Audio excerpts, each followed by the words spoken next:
नमस्ते। आमतौर पर हमारे यहाँ जैसे ही नया साल शुरू होता है लोग 31 दिसंबर की रात को 12 बजे के बाद ही आपको विश करना शुरू कर देते हैं और लोगों के अंदर एक होड़ लगी होती है कि सबसे पहले नया साल जो है कौन विश करेगा, सबसे पहले शुभकामनाएं कौन देगा। और अगले दिन सब जब हम सुबह उठते हैं तो पूरा फ़ोन एकदम संदेशों से भरा होता है। इसलिए मैंने आज 3 जनवरी को मैं आपके लिए वीडियो बना रहा हूँ, आपको नए वर्ष की शुभकामनाएं देने के लिए, क्योंकि मैं जानता हूँ कि शुरू के 2 दिन तो आपको शुभकामनाएं देने वाले बहुत लोग होंगे, बहुत लंबी लाइन लगी होगी। 3 तारीख से ये जो दिन है ये खाली होने शुरू हो जाते हैं। शुरू के 1 या 2 दिन जिसको शुभकामनाएं देनी होती है दे देते हैं और बाद में उसके बाद ये शुभकामनाएं आनी अचानक से बंद हो जाती हैं। इसलिए मैंने आज का दिन चुना क्योंकि आज मुझे आपकी अटेंशन ठीक से मिलेगी। आज आपका ध्यान मेरी तरफ ज़रूर जाएगा। और वैसे तो देखिए, नए साल में 2023 और 2024 सिर्फ एक डिजिट का फर्क है, बाकी तो ऐसा कुछ बदलने वाला नहीं है। लेकिन अगर आप चाहें इस बहाने से तो बहुत सारी चीज़ें बदल सकते हैं। मैं आपके साथ अपना एक अनुभव शेयर करना चाहता हूँ। मैं भी इससे पहले जब नया साल आता था तो दोस्तों के साथ पार्टी करता था, कहीं बाहर जाता था, जो भी हर साल अलग अलग कुछ ना कुछ कार्यक्रम रहता था।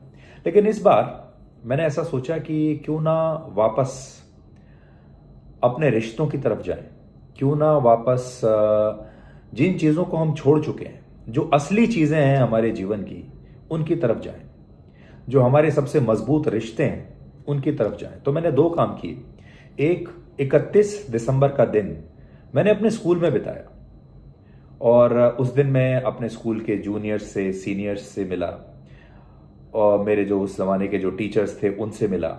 अब जो मेरे स्कूल में जो बच्चे पढ़ते हैं उनसे मिला, पुरानी यादें ताज़ा की।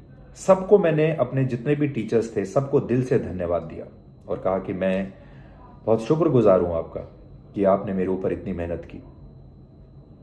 मेरे कुछ सीनियर्स मिले जो आज बहुत बड़े बड़े पदों पर पहुंच चुके हैं, बहुत सफल लोग हैं, उनसे मिला। अपने जूनियर्स से भी मिला और जो मेरे साथ लोग पढ़ते थे उनके साथ मैं वापस अपने उसी क्लासरूम में गया और हम सब बैठकर वहाँ बहुत देर तक बातें करते रहे, अपनी उसी क्लासरूम में जहाँ हम लगभग 30-35 साल पहले पढ़ा करते थे। तो बहुत अजीब सी एक जो संतुष्टि होती है वो मिली, बहुत खुशी मिली। उसके बाद पूरा दिन तो स्कूल में बीत गया।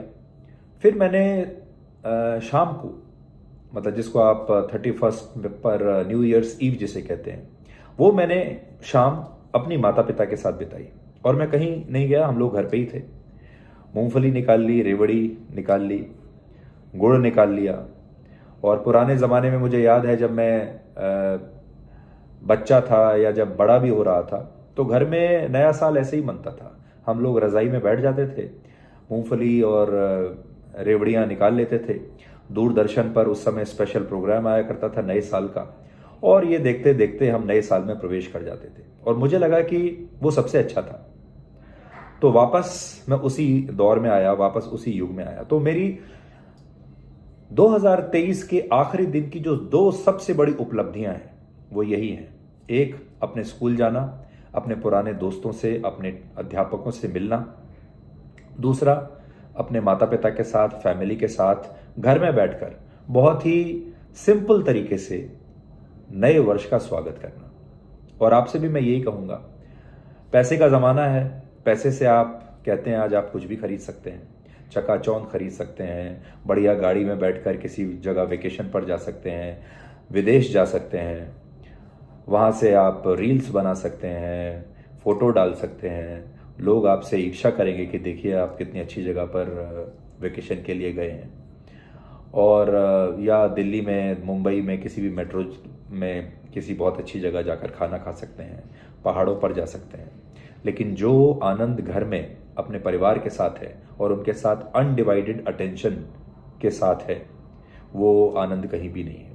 तो ये साल मैंने ऐसा सोचा है कि मैं अपने इस वर्ष को ऑर्गेनिक बनाना चाहता हूँ, प्राकृतिक बनाना चाहता हूँ, फ़ोन से दूरियां बनाना चाहता हूँ, सोशल मीडिया से भी दूरियां बनाना चाहता हूँ। और मैं चाहता हूँ कि जिस दौर को हम पीछे छोड़कर आए हैं, जो मेरे बचपन का दौर था, जो हमारी जवानी का दौर था, उस दौर में हम वापस लौटे। और मुझे अचानक से ऐसा लगने लगा है वापस मैं उसी दौर में लौट भी रहा हूं। उस दौर के गाने, उस दौर का फैशन, उस दौर के लोग, उस दौर की परंपराएं। यकीन मानिए आप भी पुरानी यादों में अगर आप चाहें तो अपने आप को थोड़ी देर के लिए ले जाइए फ्लैशबैक में और उस ब्लैक एंड व्हाइट ज़माने को याद कीजिए, आपको बहुत अच्छा लगेगा।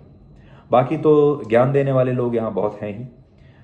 ज्ञान आजकल इंटरनेट पर इतना है कि आप जितना मांगेंगे उससे 10 गुना ज़्यादा मिलेगा, इसलिए मैं आपको कोई ज्ञान नहीं देना चाहता, लेकिन मैं आपको सिर्फ अपना अनुभव बताना चाहता हूँ और ये बताना चाहता हूँ कि मैंने जो सोचा है इस साल करने का, मैंने यही सोचा है कि जो असली खुशियाँ हैं, छोटी छोटी बातों की जो खुशियाँ हैं, जो रिश्ते में खुशियाँ हैं, जो अपने साथ समय बिताने की खुशियाँ हैं, उन खुशियों को वापस ढूंढना है। जो आत्मसंतुष्टि की जो खुशी है उस खुशी को वापस ढूंढना है।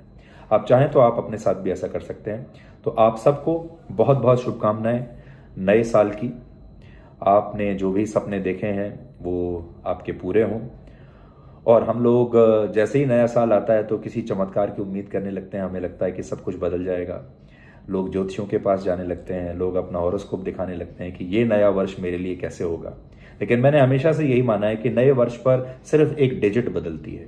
इस बार भी 3 से 4 हो जाएगा बस लिखने में, बाकी सब तो पहले जैसा ही है। बाकी सब आपके ऊपर निर्भर करेगा, बाकी सब आपके कर्मों पर निर्भर करेगा।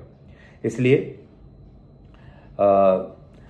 खुशियां मनाइए, खुश रहिए, संतुष्टि की तरफ अपने आप को ले जाइए और फिर नए साल में हम कोशिश करेंगे कि और ज़्यादा मिलते रहें। Bye, happy new year.